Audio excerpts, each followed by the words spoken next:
Bismillahirrahmanirrahim. Assalamualaikum warahmatullahi wabarakatuh. Alhamdulillahi rabbil alamin. Wassalatu wassalamu ala ashrafil anbiya'i wal mursalin. Nahmaduhu wa nasta'inuhu wa nastaghfiruh. Wa na'udzu billahi min shururi anfusina wa min sayyiati a'malina. Man yahdihillahu fala mudilla lahu wa man yudlil fala hadiya lahu. Rabbi shrah li sadri wa yassir li amri wahlul 'uqdatam min lisani yafqahu qawli. Amma ba'd.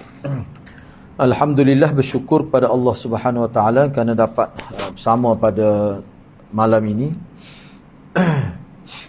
Insya-Allah pada malam ini saya akan sambung perbincangan kitab Sunan An-Nasa'i pada hadis yang ke-843, masih di bawah tajuk yang ke-45. Al-jamaah idza kanu itsnain. Bentuk salat berjamaah apabila mereka hanya dua orang.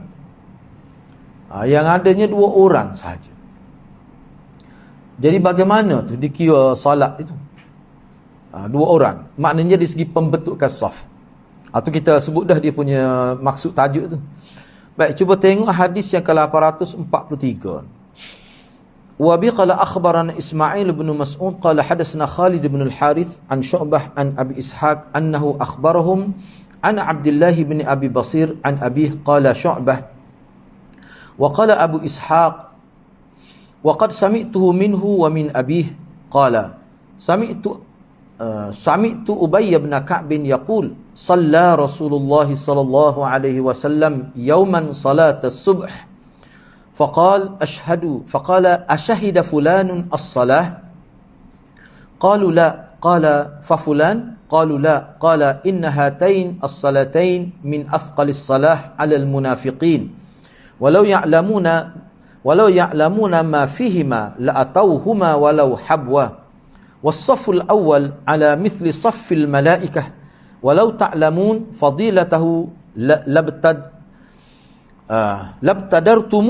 labtadartumuh wa salatul rajul ma'ar rajul azka min salatihi wahdah azka min salatihi wahdah wa salatul rajul ma'ar rajulain azka min salatihi ma'ar rajul wa ma kanu akthar fahuwa ahabbu ila Allah azza wa jal. Imam Nasa'i dengan sanad telah meriwayatkan hadis daripada Ubay bin Ka'ab. Beliau berkata, pada suatu hari Rasulullah sallallahu alaihi wasallam telah salat subuh. Tiba-tiba beliau berkata, adakah si fulan hadir salat ini bersama kita? Para sahabat menjawab, tidak. Rasulullah bertanya lagi, si fulan? Mereka menjawab, tidak. Rasulullah berkata, sesungguhnya dua salat ini sangat berat kepada orang munafik. Kepada orang munafik, yakni berbanding salat-salat yang lain. Kalaulah mereka mengetahui kelebihan dua salat berkenaan, pasti mereka datang melakukannya secara berjamaah, walaupun dalam keadaan merangkak. Baik, kelebihan saf pertama adalah sama dengan saf malaikat. Jika mereka mengetahui kelebihannya, pasti mereka datang walaupun dalam keadaan berebut-rebut. Kalau mengundi pun sanggup mengundi untuk dapat saf pertama itu. Salat seseorang dengan dua orang yang lain lebih baik dengan salat bersama seorang saja. Manakala salat dengan jumlah makmum yang lebih ramai akan menambahkan mahabbatullah azza wa jalla. Baik, kalau kita perhatikan secara umum hadis ini, Nabi SAW dia perhatikan makmum salat. Sehingga dia boleh sebut, orang ini hadirkah? Mana orang ini, si fulan ini tak hadir? Beberapa kali kan Nabi tanya, sahabat kata tidak ada. Tidak ada. Selepas jawapan daripada sahabat bahawa orang yang ditanya oleh Nabi itu rupanya tidak hadir dalam salat itu, biasanya ada ketikanya ada. Sebab tu Nabi tanya tu. Cilik-cilik lah kita kata mari tu. Maka Nabi pun sebutlah, sebenarnya dua semaya ni berat ni. Subuh dengan isyak ni. Berat khusus kepada orang-orang munafik nak banding salat lain. Tapi Nabi sebutlah, kalau mereka tahulah Tentang kelebihan salat berjemaah ni pasti mereka kemari walaupun merangkak. Kemudian Nabi sebut selepas tu di akhir hadis ni kelebihan sah pertama tu. Sebab sah pertama tu dia sama dengan sah malaikat. Maknanya Nabi menyamakan sah pertama dengan sah malaikat. Kalau mereka tahulah kelebihan sah pertama, mereka pasti berebut-rebut untuk menempatkan diri pada sah pertama. Lepas tu Nabi sebutlah, semaya Jumaat ni lagi ramai lagi molek. Walaupun 2 orang pun sudah boleh dah. Basic tu 27 kali ganda tu. Tapi kalau lebih ramai lagi molek. Tu. Baik, tak apalah. Sehingga akhirnya hadis ni, mana kalau kita boleh kempen ni Anas sebut ni, yalah nak boleh mari ni tak. Dia kena kempen.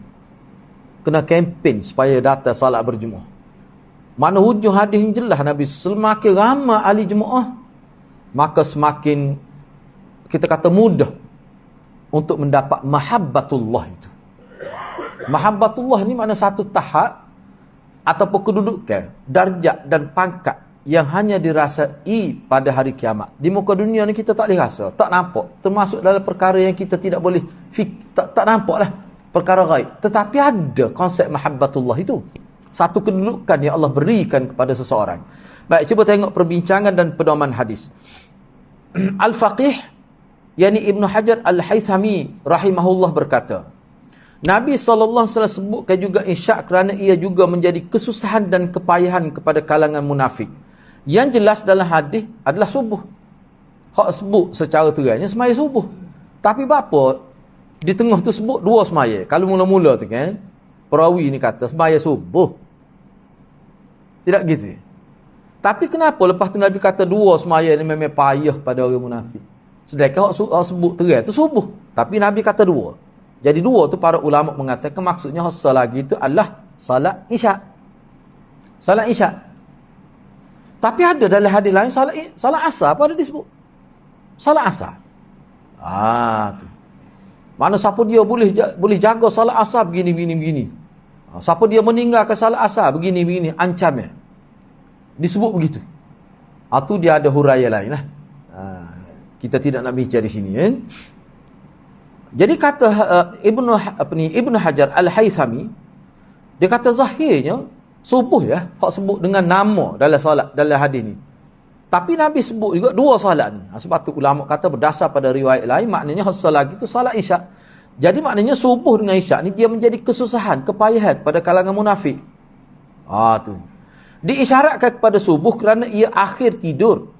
Manakala isyak adalah permulaan tidur. Seolah-olah tidur tu menjadi punca malas dan sukar untuk beribadat bagi orang munafik. Dah kalau kita kata waktu isyak tu, hak tu permulaan tidur, selepas tu biasanya tidur lah. Orang kerja berat sehari ke, lepas isyak tidur selalu. Kadang-kadang tak ada pukul 10. Mungkin esok nak bangun awal pula. Kalau tempat saya tu, subuh tu, kena semaya dalam perjalanan ni. Kena singgah di RN mana-mana. Apa tu? Jam yang lain. Keluar sebelum subuh. Orang bad dia tu beda. Maknanya tidur awal tu. Jadi bagi orang munafik, sebab apa? Sebab dia berkait dengan waktu tidur juga. Jadi menjadi ujian kepada orang munafik. Kenapa disebut munafik tu?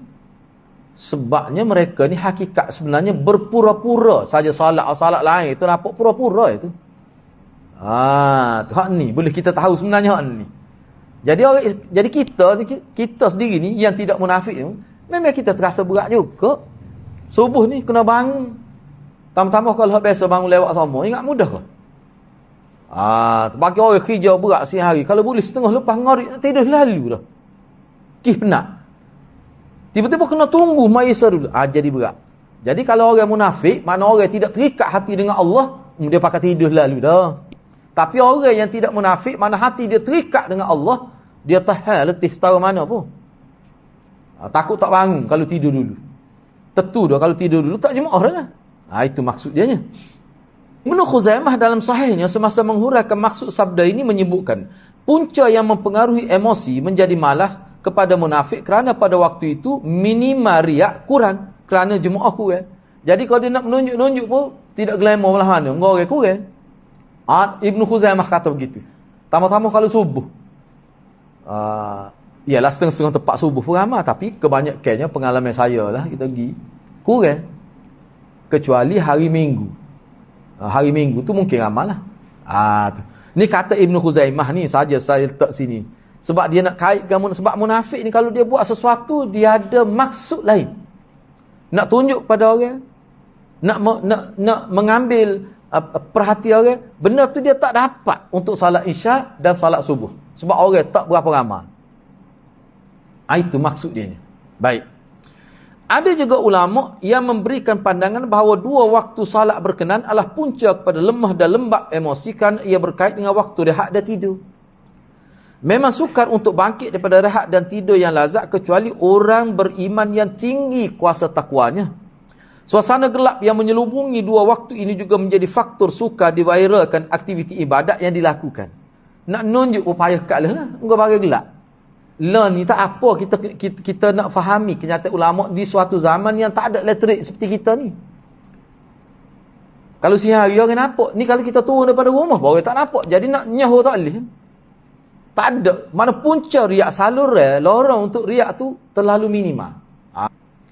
Pandangan ini sesuai di suatu ketika yang mana keadaan malam adalah gelap kerana sumber cahaya tidak mampu menerangi keadaan dan ia berbeza di zaman kita sekarang ni. Kalau learn ni dengan ada telefon ke apa, semaya tahajud nya viral lagi. Nya buat live. Semaya tahajud dia buat live. Nak ayatnya zaman kita learn ni. Ujian Allah Subhanahu Wa Taala lah. Maknanya kuat sungguh cabaran nak jaga hati zaman kita ni. Siapa ada perempuan tu dia kata dia jemaah dengan ustaz tu. Dia duduk rumah dia.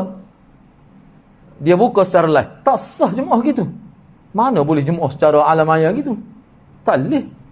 Sebab itulah hadirat kena faham. Sebab tu bagi ana lah. Setakat ana duk baca hadis, duk mengaji lah. Dia sebenarnya hak sebetulnya lah. Ni lepas ni kita tadi pun ada sebut semaya 2 orang boleh dah jemaah 27 kali ganda. Tapi kalau 3 orang lagi besar, lagi ramai lagi besar. Apa maksudnya? Hadis ni dia mengisyaratkan kepada kemampuan seseorang.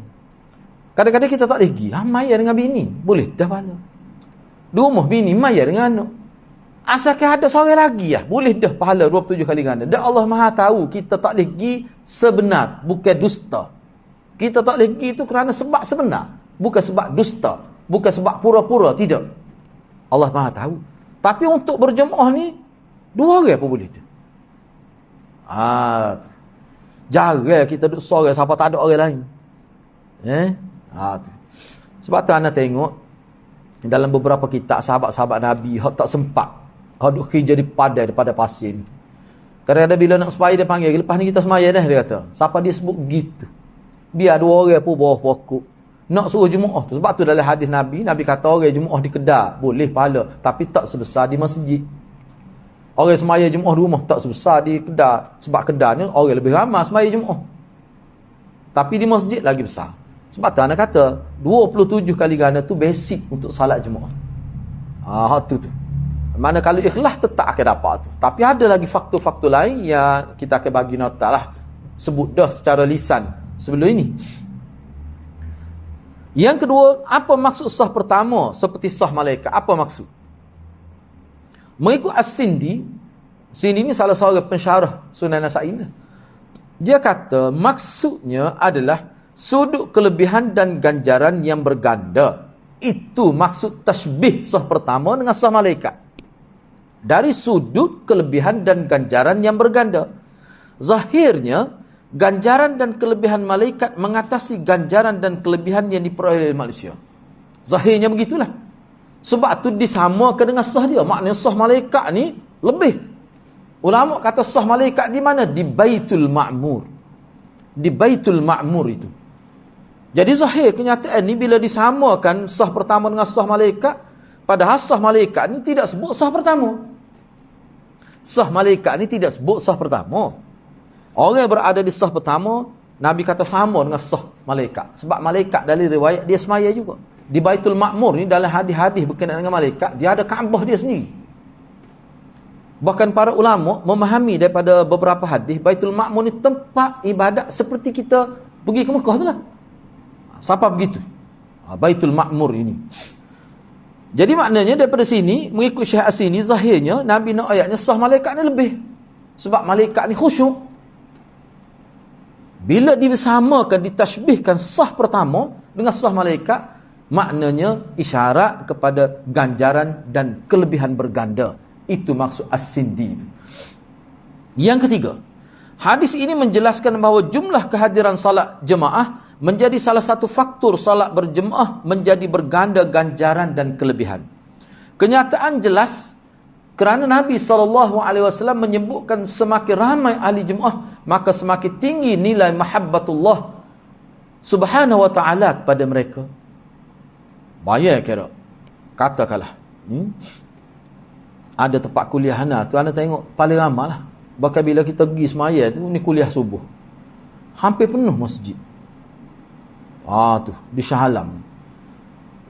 Dia, kameraman yang ambil video tu, dia kata, Ustaz dia kata, hak ikuti kuliah ni 500 orang lebih secara direct.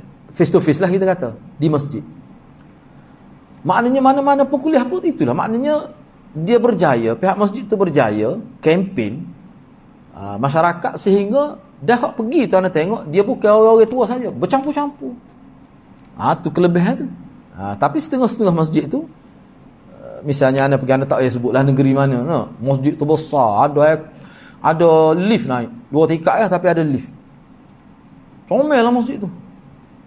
Capung anak tak apa 10 orang main. Maghrib tu aircon sejuk tak, comel masjid tu, tapi songar. Anak kata banyak juta ni. Tu maknanya perlu difikir. Sebab tu dalam mazhab Syafi'i, masjid ni dia tak boleh banyak ni dia kena mengikut ahli jemaah tu. Ni kalau masjid ada pun masih kehadiran yang menyedihkan, tak perlu bina masjid lain. Kalau nak buat juga kerana nak raih ke orang tua tak lagi jauh, buat surah kecil-kecil lah. Niat masjid juga boleh juga pahala. Tak payah buat masjid besar nampak gah. Tiba-tiba mari kau pakai pasal habis lah, sejuk ketah. Anak naik lih gitu. Dia tulis untuk OKU, dah OKU tak ada, kita naik pokok kita. Tak sampai 10 hari. Anak kata hak ni lah ulama kita sebut tak lih buat masjid. Tak benar buat masjid banyak ni kalau lagu tu. Bazir. Dekat-dekat pula tu masjid. Sebab itulah konsep masjid tapi saiz kecil, hak ni sesuai untuk kelompok yang tak boleh hadir di kawasan yang jauh. Buat begitu sudahlah. Tercapai juga maksud. Sebab kalau dalam fiqh Syafi'i misalnya, dalam fiqh mazhab Syafi'i ni, dia sebenarnya maksud masjid tu yang kita boleh beriktikaf kalau masjid itu dilaksanakan salat berjemaah 5 waktu. Walaupun nama surah pun sudah boleh iktikaf. Walaupun nama surah. Kriteria dianya salat 5 waktu berjalan ke tidak. Sebab tu kalau di Selangor, surah-surah dia semua boleh iktikaf sebab apa? Sebab salat 5 waktu. Dia pakai pendapat tu lah. Tak semesti kita tulis masjid baru boleh iktikaf. Tak mesti. Tak mesti. Baik. Yang keempat, harus dan elok imam bertanya khabar orang yang tidak hadir salat berjemaah. Tanya khabar. Kenapa tak ada ni, kita kata, orang ni biasa ada semua takut sakit ke lagu mana. Itu termasuk dalam sunnah. Dan itulah sebab Nabi berpaling. Para ulama kata Nabi ni bukan nak betul sesaja nak tengok siapa dia tak hadir ni. Hak biasa mari. Biasa imam ni dia lebih tahu tentang masyarakat sekitar itu. Tu hikmah berpaling tu.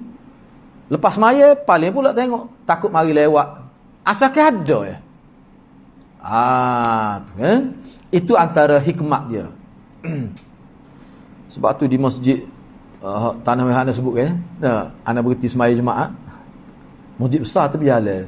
Bukan masjid besar Tanah Merah tu, masjid anak pergi ke Bukit Bunga tu. Besar juga masjid tu, nama apa tak ingat dah. Anda berhenti salat jemaah. Lepas salat jemaah tu dia istihar. Hari ni besok dia kata, besok kita jemaah hari Sabtu. Kita nak memulakan program mencari orang hilang.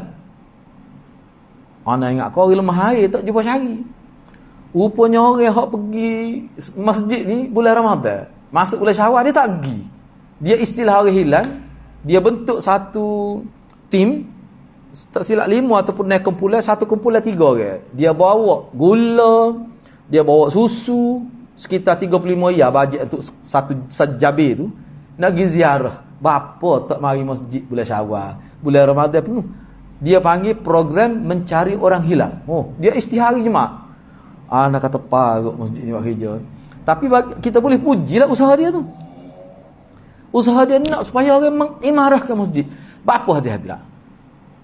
Pendidikan dalam agama kita, cuba tengok ni. Nabi sebut, semakin ramai jemaah, semakin dapat mahabbatullah. Apa maksud? Maksudnya puak kita ni kena usaha kehadiran orang lain, dia memberi kesan kepada kita. Bukan main-main tu. Mana hidup umat Islam dia tak boleh kira dia saja, sebab ada sesetengah perkara kalau dia buat seorang dia tak dapat kelebihan tu. Ada sesetengah perkara gitu. Misalnya dalam kisah ni, kalau kita nak dapat mahabbatullah yang besar, dia jemaah mesti ramai. Gak jemaah mesti ramai ni, kalau tak mari kena kemping lah. Maknanya hadirat, penglibatan orang lain dalam setengah-setengah perkara, dia memberi kesan positif pada kita juga. Tu cara Allah nak mengikat hubungan sosial masyarakat. Maknanya masing-masing puak kita ni kena buat target. Misalnya kalau kita jemaah tetap sini lah, ataupun mana-mana lah, suka-suka buat target setahun seorang kita nak bawa. Mana dah. Setahun seorang, kalau buat direct selling apa kerah tu. Setahun seorang. Tahun depan seorang pula. Dah kalau 10 orang, kalau 100 orang, tahun depan jadi 200 orang. Penuh masjid. Jadi perkara tu perlu dilatih, perlu ditarghib, dimotivasi masyarakat. Sebab apa? Ya, ni saya nak sebut di sini. Sini saya tidak catat. Sebab saya tengok maklumat ni pun selepas saya buat ada nota ni. Cuma tak nota ni saya buat awal. Jadi bila kita tengok tak ada maklumat, tak sempat nak masuk. Dia begini. Kalau kita perhatikan hadis ni, bila kita ajak seorang mari masjid, kita boleh pahala seperti mana pahala dia boleh. Masalah dia sekarangnya, boleh pahala tu sepa one off ni kah? Gitu kah? Tak. Dia tidak boleh sekali tu ya. Selagi orang tu mari, katalah orang tu seorang, kita ajak dia mari masjid. Tiba-tiba 40 tahun dia melazimi mari masjid. 40 tahun kita boleh pahala. Yang bukan hak dia buat, Allah bui hasil daripada usaha kita. Di sinilah saya nampak bahawa Allah ni dia akan bui pahala pada kita kalau ada usaha. Dia tak bui saja-saja gitu. Kerana ada usaha. Bayangkan kita ajak seorang, tiba-tiba orang ni, Allah, dia mari masjid 40 tahun. Tapi punca dia mari kerana kita. Atas seorang tu banyak mana dah kita boleh. Hak tu maksud dia. Dari sudut itulah akan dapat mahabbatullah. Maknanya berlaku peningkatan darjat kita dengan sebab kita kempen orang mari masjid. Ni kita bercakap khusus bab mari masjid. Itu maksud hadis. Antara yang disebut oleh ulama. Cuba bayangkanlah. Dan lagi ni baru bulan 1. Nak sampai ke bulan 12 ni, target seorang ya. Setahun seorang. Masing-masing target gitu. Hak pahala kita mari, boleh suku. Pahala orang lain mari, tu hewi sebanyak tu pula. Ada kita apa? Sebab kehadiran dia tu ada kaitan dengan usaha kita. Sebab itulah hadirat. Hak orang panggil pemimpin ni, kalau dia buat program, orang dapat manfaat daripada program tu ramai, situ dia boleh pahala besar. Sebab tu ulama kata manusia ni dia boleh pahala besar dengan fardu kifayah, bukan fardu ain. Fardu ain ni hak asah tu. Mana-mana orang pun kena buat fardu ain. Kita akan dapat pahala besar kalau kita perkukuhkan ibadat kifai tu. Fardu kifayah. Hak tu hak besarnya. Yang keempat harus apa ni? Yang kelima, zahir hadis menjelaskan salat berjemaah bagi subuh dan isyak mempunyai kelebihan ganjaran berbanding salat berjemaah untuk salat fardu yang lain. Hak ni paling lebih kerana dia berkait dengan kesusahan, berkait dengan kepayahan. Mungkin sebab itulah dalam hadis lain Nabi sebut salat asar. Anda cuba ceklah, kenapa salat asar dikatakan besar sangat dosa tu berbanding kalau tinggal semaya asar lebih besar pada tinggal semaya lain. Anda sebut gitu. Hadir kalau nak tengok ni Dr. Syekh Profesor Dr. Salim Id Ahli Lali pun sebut dalam kitab dia. Dia gini, semaya asar ni tak, kalau zaman Nabi dulu ada dah sedikit masalah berkenaan dengan waktu asar ni. Kalau zaman kita sekarang ni kak, orang tinggal semaya mengikut kajian, mungkin di Kelantan tak terasa. Kalau di bandar-bandar besar, di Selangor misalnya, penduduk 5 juta lebih, waktu asar ni hadirat sakit kepala. Anak tak pergi kuliah tepat lebih pada 50 km. Kalau semak maghrib tak kedai, kita kena pergi pukul 5.30 pukul 6 gitu. Sebab orang balik kerja duduk situ kadang-kadang sejam setengah. Ala balik relax ya 25 minit. Nak pergi tu. Mak ke waktu asal waktu orang balik kerja. Gak sekolah 2 sesi sana. Banyak. Jadi ramai mana orang tinggal semaya asar, kalau dia tak semaya lalu di pejabat, orang kerja pejabat, nak klik mai rumah memang tak ada. Patut tak singgah pula di RNA dan sebagainya, pakai tinggal gitu. Keadaan tu zaman Nabi tidaklah sebegitu. Ini perubahan zaman yang berlaku. Sebab tu Nabi peringatkan. Sebab tu ulama kata-kata Nabi berkait semaya asar tu jelas, nyata mukjizat nubuah dia tu. Nyata. Zaman kita ni berlaku. Kita sini pula pahasan daripada Depok. Pernah ambil tiket lepas asar, sejam setengah nak sampai sini pun. Naik kereta lah. Naik motor tak apa lah. Nak ayat bui. Padahal kita kata di Kelantan ni. Habis jalan anak terang. Lepas tu tak ambil dah tiket waktu tu. Jadi makna waktu asar adalah konteks kita sekarang ni waktu yang kritikal. Kena faham lah. Jadi maknanya kena fikir lah. Ana ni sebut ni bukan apa sebab kita bercakap dengan orang hak dia kata, dia sebut pada saya. Dia minta tak boleh ke ustaz, dia kata buat kuliah lepas Isya. Kata apa? Sebab saya ni kadang-kadang pukul 8 baru sampai rumah. Sebab tu kadang-kadang kebimbangan dia berhenti semaya, bukan semaya asar di pejabat. Iyalah sebab tu tak ada. Kadang-kadang maghrib pun dia terpaksa singgah semaya. Nak ayatnya padahalnya kita kata tidaklah jauh sangat kesal daripada apa ni kita kata pengguna jalan raya itulah ramai sangat. Jadi jam itu. Tu. Jadi kadang-kadang kalau orang ni tidak kuat iman sungguh, tidak cakna kepada amalan ibadat ni, dia pakai tinggal gitu. Dan kita kena ingat, solat ni solat terbesar. Kalau tinggal 2, 3, 4 kali lah, rasa rengeh lalu tinggal. Tinggal 2, 3 kali lah semaya. Lepas tu jadi rengeh, tak rasa berat dah tinggal semaya. Tu bahaya tu. Gak kalau bertahun-tahun tu, semaya retek, kecil ya tinggal semaya ni. Bila sampai tahap tu hati-hati, bahaya dah tu. Kita berada dalam keadaan bahaya. Sebab tu kena berhati-hatilah. Baik, seterusnya saya pergi pada bab yang ke-46. Al-jamaah lin-nafilah. Berjemaah untuk salat sunat. Ni. Lagu mana ni salat sunat ni boleh ke tak semaya jemaah? Imam An-Nasai telah mengemukakan satu hadis di bawah bab ini. Hadis yang dikemukakan oleh Imam An-Nasai menunjukkan ada pensyariatan salat berjamaah untuk setengah salat sunat. Bukan semua. Setengah salat sunat. Ada. Bukan salat fardu saja digalakkan berjemaah. Salat sunat pun ada. Baik. Hadis yang ke-844 saya teruskan sebab ini ringkas saja ni. Wa bi qala akhbarana Nasr bin Ali qala anba'ana Abdul A'la qala hadatsana Ma'mar 'an az-Zuhri an Mahmud an Ithban bin Malik annahu qala ya Rasulullah inna as-suyul la takhulu baini wa baina masjid qaumi fa uhibbu an ta'tiyani fatusalli fi makanin min baiti attakhidhuhu masjidah faqala Rasulullah sallallahu alaihi wasallam sanaf'al falamma dakhala Rasulullah sallallahu alaihi wasallam qala aina turid فأشرت إلى ناحية من البيت فقام رسول الله صلى الله عليه وسلم فصففنا خلفه فصلى بنا ركعتين. Imam Nasai dengan sanad telah meriwayatkan hadis ini daripada Ithban bin Malik bahawa beliau pernah berkata, wahai Rasulullah, sesungguhnya air banjir yang pastinya menghalang antara saya dengan masjid kaum saya. Sebab Ithban ni hadirat saya terus sebutlah. Ithban ini dia ni jadi imam untuk masyarakat dia. Jadi antara rumah dia dengan masjid kampung dia tu, dia ada wadi. Mengikut ulama dalam hadis ada wadi. Bila kalau dia nak pergi, kadang-kadang kalau hujan agak, kalau jadi masalah tak boleh nak pergi lah. Lepas tu mata dia pun, setengah ulama kata buta dah masa ni. Setengah ulama kata mata dia ni, pada waktu kini ni, setengah ulama kata mata dia tu sudah rosak teruk dah. Jadi kalau keadaan tu tidak terlalu terang, dia sudah tak berapa nampak lah. Kalau malam agak tak nampak apa satu. Kalau siang hari tu nampak lagi. Boleh lagi. Tu pun tak jelas dah. Setengah ulama kata dak masa ni buta dah.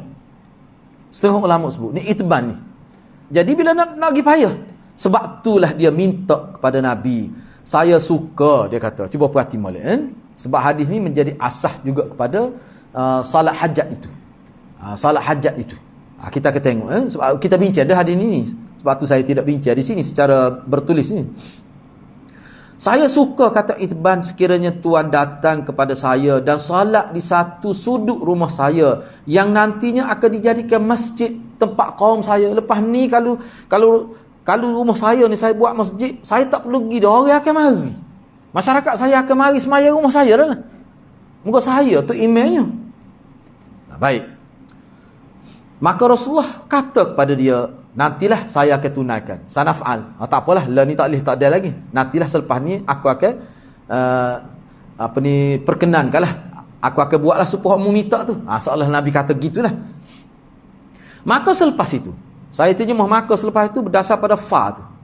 Falamma. Maka selepas itu. Fa tu maknanya maka selepas itu. Apabila Rasulullah masuk ke rumah Itban, baginda bertanya, sudut mana yang engkau kendaki saya salat? Mana hak kata nak buat masjid tu? Nabi salat, Nabi salat sebagai letak batu asas lah kita kata. Bagi Itban, nak ambil berkat lah. Berkat mengenai Nabi ada ni. Baik. Itban telah mengisyaratkan ke satu sudut ruangan rumahnya. Rasulullah sallallahu alaihi wasallam telah bangun dan kami membuat saf di belakangnya dan kami salat 2 rakaat secara berjemaah. Setengah riwayat sebut ni sebenarnya Itban panggil Nabi Makkah asalnya. Ada juga sebut gitu. Jadi sebelum Nabi Makkah tu Nabi buat hal ni dulu. Sebab maksud dia tu maksud dia tu nak supaya masyarakat dia boleh salat berjemaah dengan baik. Tu maksud dia nya. Moga dia jadi timah. Baik. Hadis Itban bin Malik ni muttafaq alaih. Perbincangan berkaitan hadis bab ni telah disebutkan pada hadis nombor 788. Hak dulu kita bincang dah hadis. Tengok situlah. Tidak nak ulas semula dah. Cuma saya nak sebutnya hadis ni salah satu hadis bagi setengah ulama yang mengatakan ada asalnya salat hajat itu. Ni antara hadisnya. Walaupun setengah ulama yang tidak menerima pendapat itu, dia kata hadis ni tidak jelas sebagai menyatakan salat hajat. Setengah ulama kata hak ni tidak sebut salat hajat. Bagi setengah ulama dia kata hak ni salat sunat mutlak. Bagi setengah ulama. Tapi ada setengah ulama kata dak hajat lah tu, hajat Itban. Cumanya tidak sebut niat ke apa. Cumanya lihat daripada keseluruhan cerita ni mana hajat sahabat. Sebab tu ada setengah ulama terima. Gitu. Cuma kita kena faham lah. Muka sahabat Nabi ni setengah dari riwayat kata saya nak bakar pun ada sekali ni. Setengah riwayat saya nak bakar pun ada sekali waktu ni. Tapi apa sahabat lain tidak pakat buat gitu? Apa? Nak pergi perang pun tak semaya hajat. Apa? Pada hadis ni ada. Di situlah kita nampak bahawa perkara ini dia tidak menjadi satu ibadat yang dilakukan secara besar-besaran. Walaupun ulama yang terima ni asal pada salat hajat, tetapi pengamalannya di zaman Nabi tidak meluas. Sehingga nak pergi perang pun tak ada satu riwayat sebut tentang Nabi salat hajat. Tak ada. Itu mengikut dalam syarah hadis lah. Memanglah. Ya gini hadirat. Dengan saya tu ada banyak kitab kan. Semua saya tak pasti ada terjemah ke tidak. Bincang khusus tentang maghazi. Peperangan hak Nabi.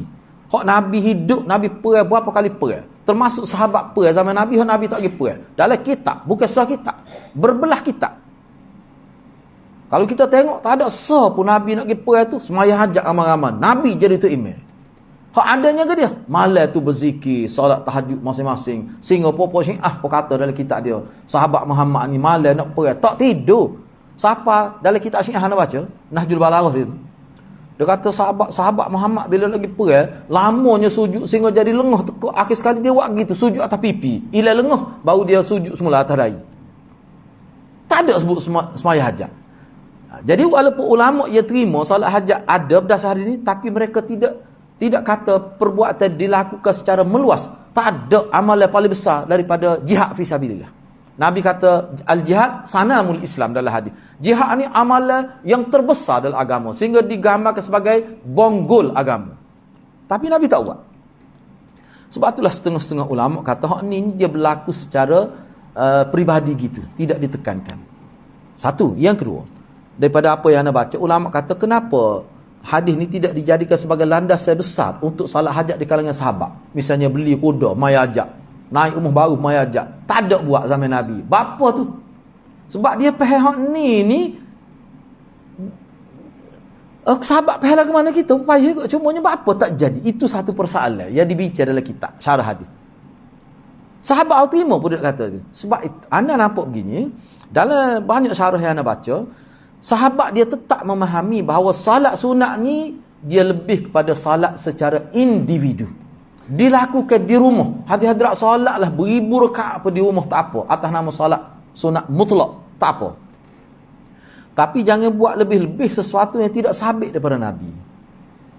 Sebab ana baca dalam kitab yang ditulis oleh Dr. Abdul Aziz Al-Jammas berdasar kepada rujukan dan diulah oleh Abdul Hayy Al-Laknawi 150 solat sunat. Terkejut kita baca. Naknya amalan setengah-setengah masyarakat Islam di Malaysia kita ni alhamdulillah tidak berlaku. Tapi kalau kita tidak prihatin boleh berlaku. Tapi setengah-setengah tepat tu, semaya lepas kencing, khusus dia panggil salatu sunnatil bauli pada. Salat sunat kencing 150. Terkejut kita baca. Sedangkan kalau kita tengok dalam hadis salat sunat ni boleh bila dengan jari. Tu. Tapi boleh bila dengan jari pun. Kalau Nabi salat tahajud tu baca Baqarah kadang-kadang tu. Bunyi tak banyak pun, dah mai baca Quran banyak, murah mai sore. Tapi Nabi tak benar. Sahabat dia kalau jadi imam Nabi tak pernah baca. Bahkan sahabat setengah tu kena panggil. Kalau lah ni kat siapa dipanggil pada jawatan kuasa disiplin. Bapa baca ayat panjang. Siapa makmum sung kita ni dah si hari kerja berat dah tu kita bincang dah minggu lepas kan. Tapi kalau semaya sunat baca Baqarah tak apa. Dah tu Nabi praktik dalam hadis. Disebut dalam hadis. Atau kita kena faham tu. Sebab tu bagi ana kita kena bentuk masyarakat kita ni biar dia berdikari dalam ibadat hak Nabi buat secara individu, kita latih dia buat secara individu. Biar jelas. Dan kita targhib dia. Bagi motivasi, bagi kefahaman yang mendalam supaya dia berdikari dalam ibadat. Kalau tidak, dia akan bergantung dengan orang. Nak buat ibadat bergantung dengan sedekah, hak jemaah ni lain. Begitu. Sebab itulah Imam Ghazali sendiri pun sebut, jangan dia sebut ni sesuai dengan hadis lah, sebab hadis ada kata jangan jadikan rumah kamu seperti kubur, kan Nabi kata. Maksudnya apa? Mana jangan kita tidak salat di rumah kita. Salat apa maksud tu? Salat sunat. Itu maksud dia. Baik. Okey, yang terakhir okey, bab yang ke-47 ni kita bincang minggu hadapan lah. Kita bincang minggu hadapan. Jadi hadirat kena ingat lah. Dalam Sunan Nasa'i ni, dalam Sunan Nasa'i saja. So, kitab lain begitu juga. Dia ada 3 hadis. Paling kurang lah 3 hadis yang menyebutkan salat ni. Salat sunat berjemaah Nabi buat di rumah orang lain. 3 salat. 3 hadis ada. Atau setakat saya jumpa dalam Nasa'i lah. Atau kita akan bincang akan datang insya-Allah. Jadi ana setakat itulah dulu. Bab yang ke-47, al-jamaah lil fa'id minas salah, berjemaah bagi orang yang terlepas salat. Bayar qada berjemaah juga. Nya tidur 10 orang tidur. Tak mana. Semai jom. Lagu mana kita bincang minggu hadapan. Jadi ana setakat itu dulu. Mudah-mudahan Allah berkati kita semua. Aku qouli hadza wa astaghfirullahal azim li wa lakum. Assalamualaikum warahmatullahi wabarakatuh.